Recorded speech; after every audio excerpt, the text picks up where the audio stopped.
नमस्कार बच्चों, आज आपका कार्यपत्रक 22 आया हुआ है। कक्षा 9th हिंदी का ये है आपठित पद्यांश।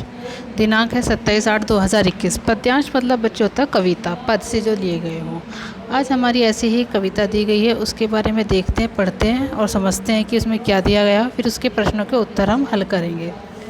प्यारे बच्चों, बचपन से ही हमें प्रकृति के चाँद, तारे, फूल, उसकी खुशबू, सूरज, पेड़ पौधे, पशु पक्षियों आदि से बहुत लगाव होता है ना बच्चों। हमें बचपन से क्या होता है, हमें चाँद भी पसंद होता है, तारे भी पसंद होते हैं, फूलों की खुशबू, सूरज, पेड़ पौधे, पशु पक्षी, सबसे बहुत लगाव होता है, बहुत अच्छे लगते हैं वो सब। हमें महसूस होता है कि चाँद हमारे साथ दौड़ लगा रहा है, क्योंकि जहाँ जहाँ हम जाते हैं हम देखते हैं अपने ऊपर चाँद हमारे साथ साथ चल रहा है। तो हम यही कहते हैं कि देखो चाँद हमारे साथ साथ चल रहा है, दौड़ लगा रहा है। कोयल हमारे साथ सुर बिठा रही है, मतलब जैसे कोयल गा रही है तो हमें लगता है कि वह हमारे सुर से सुर बिठा रही है। और बादल तरह तरह के मुंह बनाकर हमें चिढ़ा रहे हैं। हम बादल में अलग अलग परछाई देखते हैं कि वह हमारे को किस तरह से चिढ़ा रहे हैं। इसी तरह से कोई भी कवि जब प्रकृति की सुंदरता को देखता है, कोई भी कवि इस प्रकृति की सुंदरता को देखता है तो वह प्रसन्न हो जाता है, मतलब खुश हो जाता है, और उसे लगता है कि जितनी भी निर्जीव चीज़ें हैं वो बहुत कुछ कहना चाह रही है और हमसे कुछ कह रही है, और वह कविता लिखने लगता है। ऐसा ही कविता को पढ़िए और आनंद लीजिए, समझकर बताइए इन प्रश्नों के उत्तर क्या हैं। तो एक कवि जब प्रकृति की चीज़ों को देखता है तो उसे लगता है कि ये सब चीज़ें बोल रही हैं, कुछ बात कर रही हैं। ठीक है, अब हम कविता पढ़ना प्रारंभ करते हैं। आपकी कविता दी हुई है। फिर नदी की बात सुनकर चहचहाने लग गई, यह हरी घाटी हवा से बात करके लहलहाने लग गई। अब यहाँ पर आप देख रहे हैं कि नदी के बारे में बात की गई है कि नदी की बात सुनकर। अब नदी बोलती तो है नहीं, लेकिन एक कवि क्या कह रहा है कि जिससे प्रकृति बोलती हो, तो प्रकृति बोल रही है तो नदी की बात सुन रही है। कौन कौन बात सुन रही है? हरी घाटी।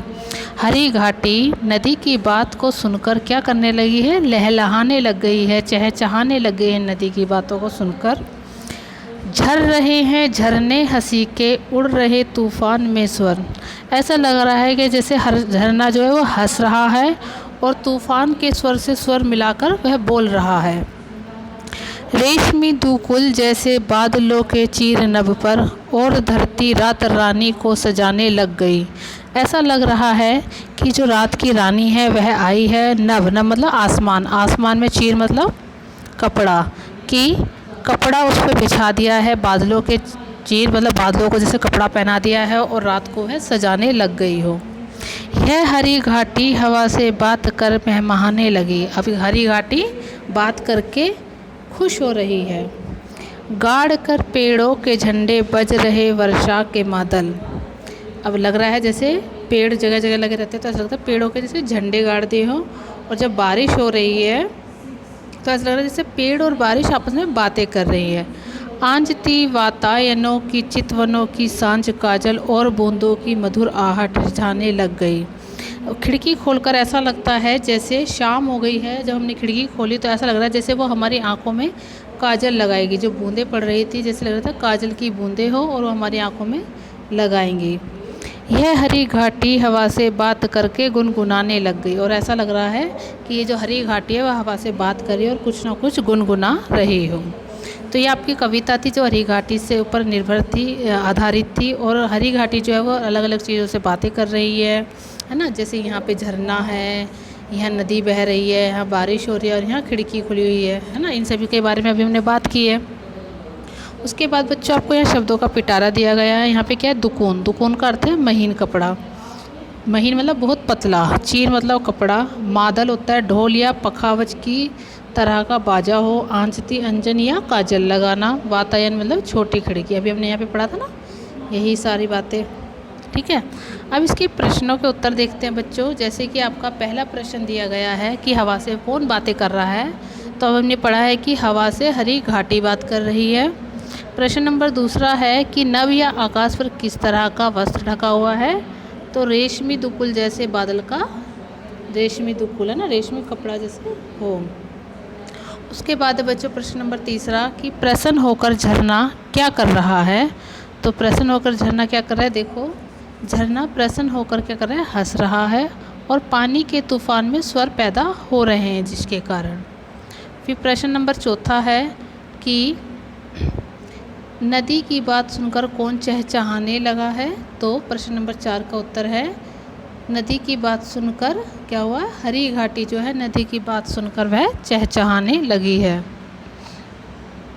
प्रश्न नंबर 5 है बच्चों आपका कि स्वर कहाँ से निकल रहा है। तो स्वर कहाँ से निकल रहा है, तूफान से निकल रहा है। ठीक है।